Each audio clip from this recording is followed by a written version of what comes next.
Good afternoon. Sorry for being late, but you know the Council never finishes on time. And the work has not stopped. It has been a summer break, but I can tell you that the work and the international affairs, and especially in the Eastern Front, the war against Ukraine has not stopped. And today, back to office, the defense ministers, we discussed the developments in our security and defense policy, mainly in light of the Russian aggression against Ukraine.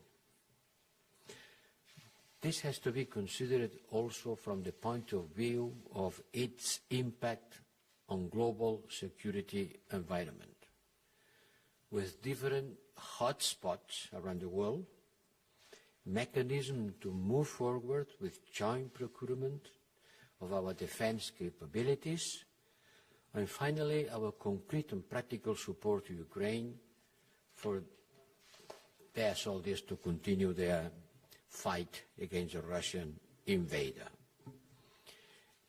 The Ukrainian Defense Minister, Mr. Reznikov, joined us by video conference and updated us on the latest development on the ground and on the most urgent needs for the Ukrainian army and priorities. We have to respond to these needs, and we unanimously agreed on this. The European Union stands united in support of Ukraine, and the member states remains ready to continue support as long as needed and as much as needed. But needs do not only concern resupply in terms of military equipment. And on that, during the summer, the figures that we have and our military staff has provided to us show that it has been continuing flow of military support. I read some news about a decrease on that. Nothing at all. The figures show that during the summer, the continued support and the flow of military equipment to Ukraine has continued and even increased. But they need also to regenerate their forces. It's not just warfare. It's also about how the war is conducted, the training of the soldiers, the training of the military structure. And there are many training initiatives on the way, but the needs are enormous, and we need to ensure the coherence of these efforts. And I can say that all member states agree clearly on that and on launching the work necessary to define the parameters for our EU military assistance missions for Ukraine. I'm not saying that this was decided today. In any case, this is an informal council, and the informal council doesn't take decisions. So it's not a matter of taking a decision, but deciding to do the preparatory work, which includes certainly the contacts with the Ukrainians on one side, and to define the legal and operational parameters in another side in order to define a crisis management concept that could lead to a decision on that. But it's clear that we need to be quick and ambitious, demonstrate added value, flexibility, once again based on the needs of the Ukrainian armed forces. And that's why today the Defense Minister of Ukraine has explaining us a list of activities, training activities at different level, at different time horizons, short, medium and long term, that they need. And some member states remember that even before the war, they were proposing to take this kind of initiative, especially on the high-level military education, and not only the soldiers training. So we will swiftly take this work forward in close coordination with the member states through our technical bodies, and with Ukraine mainly, and other international partners. We also discussed the global consequences of Russia's invasion, together with a representative of United Nations, NATO, and the European Parliament. Globally, and in particular, our partners in the South, we are feeling the spillover effects of Russia's weaponization of food supplies, of grain exports, as well as energy supplies. And we are facing, not only us, the whole world is facing significant financial burdens resulting from the spiraling inflation and debt. That's why we are so glad to see that the Black Sea grain agreement worked so far. Congratulations again to the United Nations, and thanks to Turkey. The first shipment has arrived in Djibouti today. The Corn of Africa needs desperately grain from Ukraine. Millions of people are in a dire situation because this grain has been blocked until now. And we have to continue monitoring closely the implementation of this very much important agreement.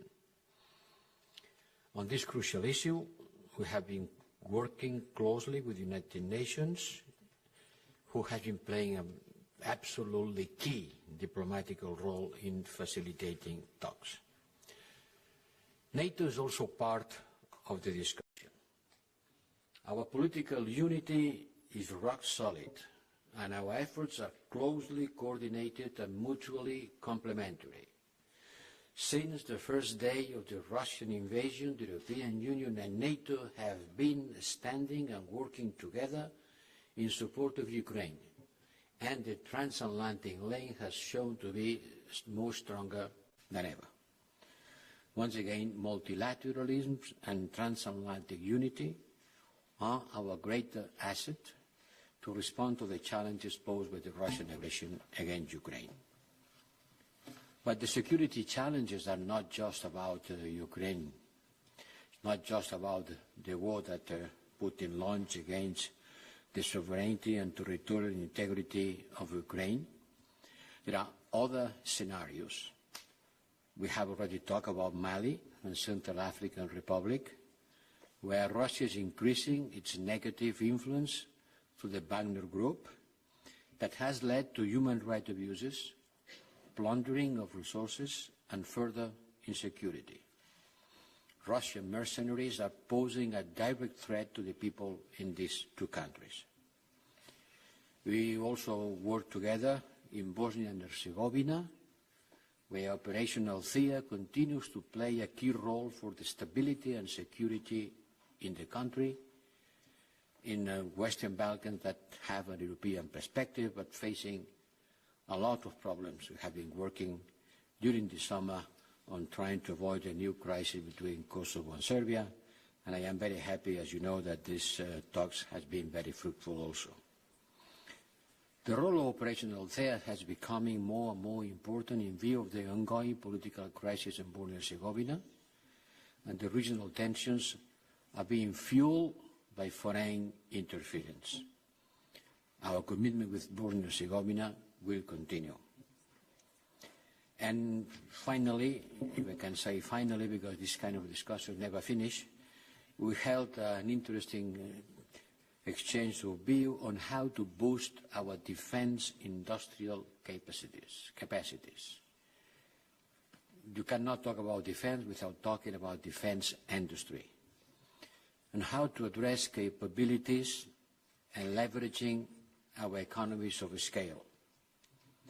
And based on the proposal that I, together with President von der Leyen, presented to the European Council, the European leaders call to make progress on fostering joint procurement and helping the European defence industry to ramp up the production capacities.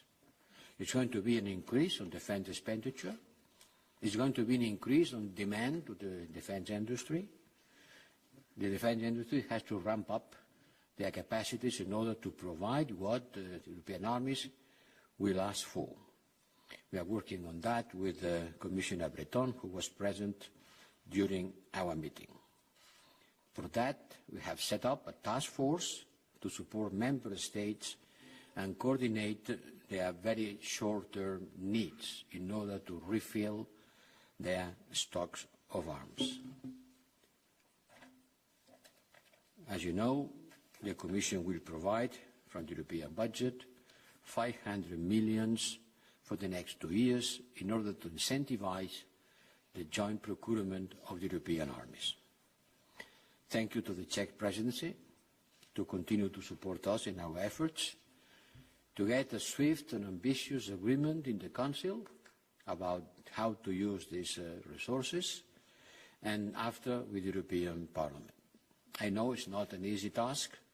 It will require time and efforts to start delivering concrete results.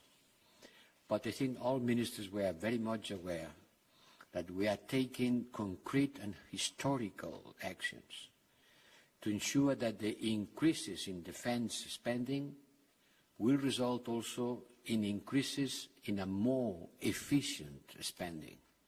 It's not only about spending more, but spending better.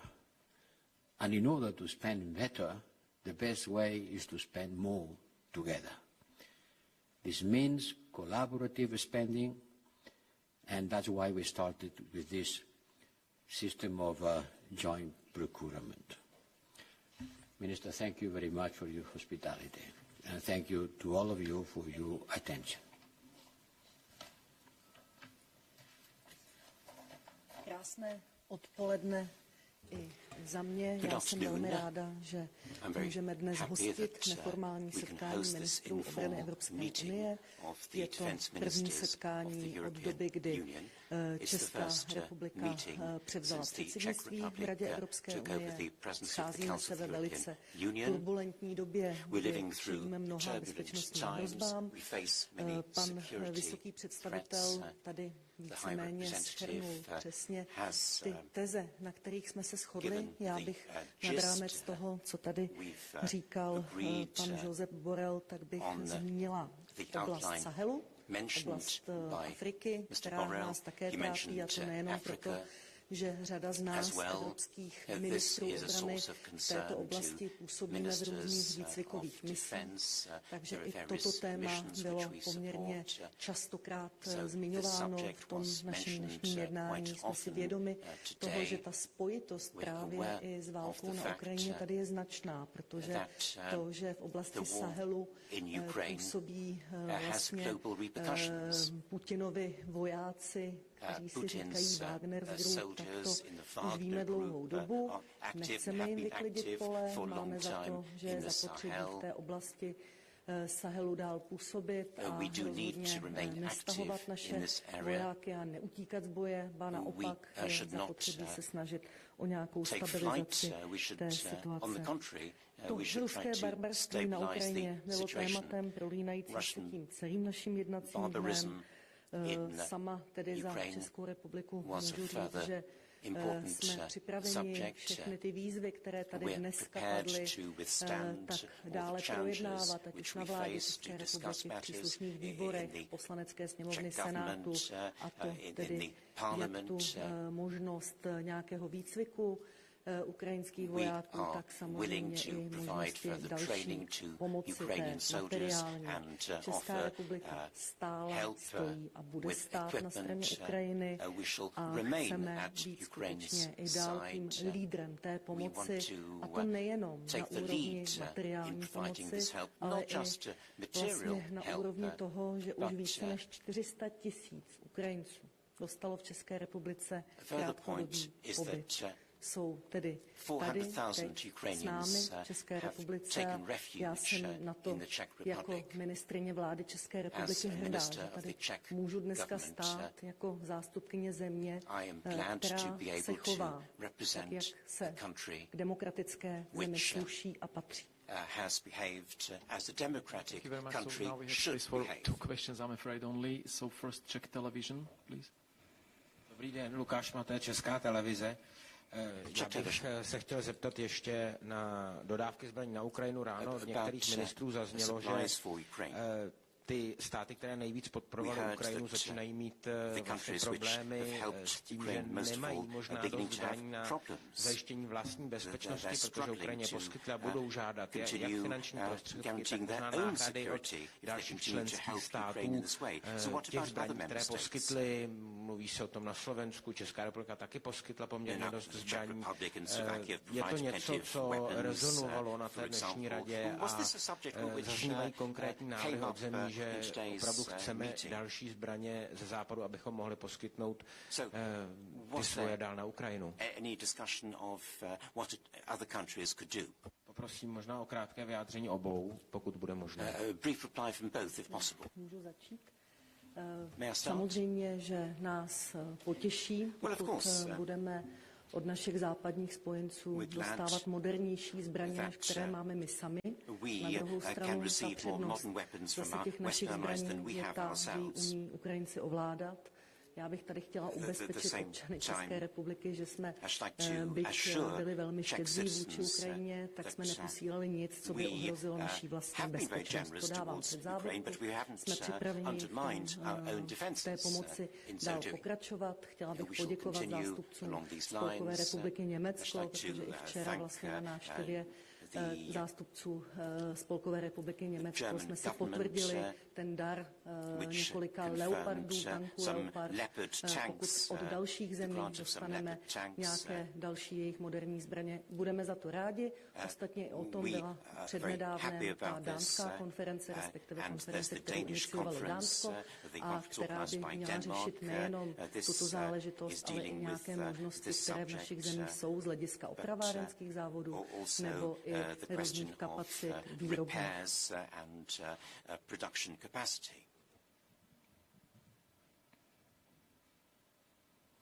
Well, my answer goes more or less in the same way, the same direction.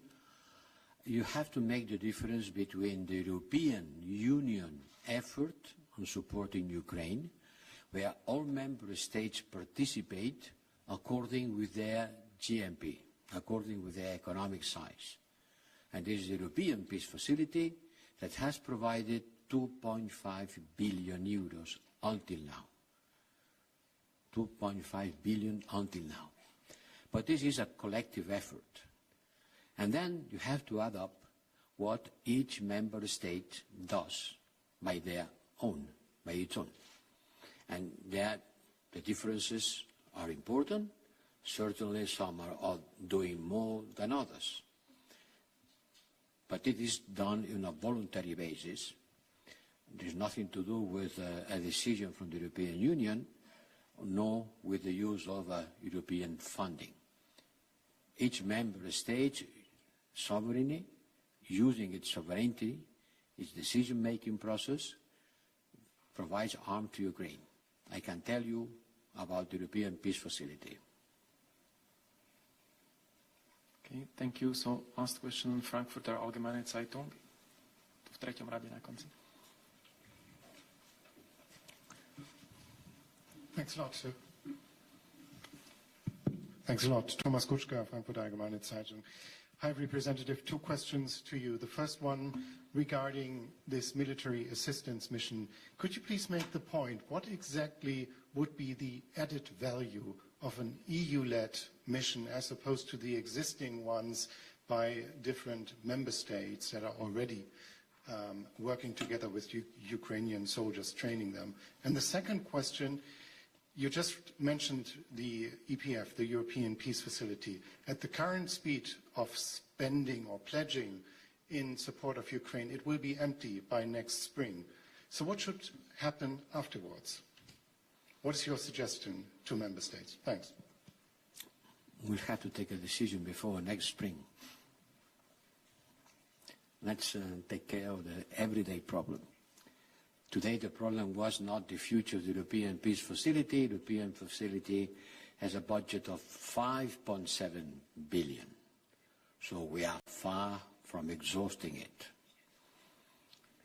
This is about the European Peace Facility.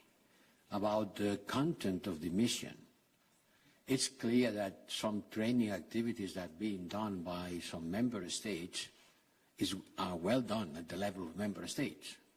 For example, if France provides a certain type of guns, they provide training, and they better than anyone else can provide this training because that's their guns, no? But there are several processes in order to make an army work which are related with the whole functioning of a complex body like an army.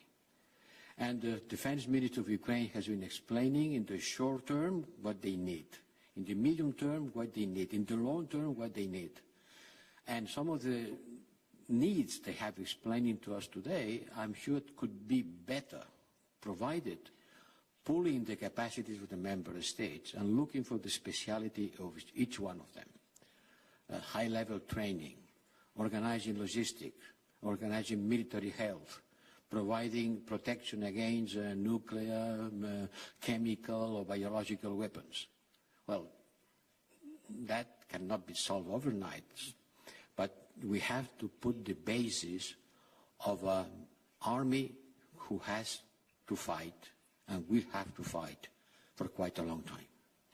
And this is something that I am convinced, and I think most of the member states agreed, that can be done better using our resources and pooling our capacities. And that's what we are going to study together with the Ukrainians and the member states in order to identify the concrete parameters that can be part of this mission. Thank you very much. High Representative is going to chair the informal meeting of foreign ministers now in a few minutes, so we have to run, but there will be more press opportunities at the doorstep in 2 minutes, and then the press conference after Gimnich tomorrow. Thank you very much for your patience. Thank you for coming. Ďakujeme pekne. Pekný zvyšok dňa. Bye-bye. Thank you.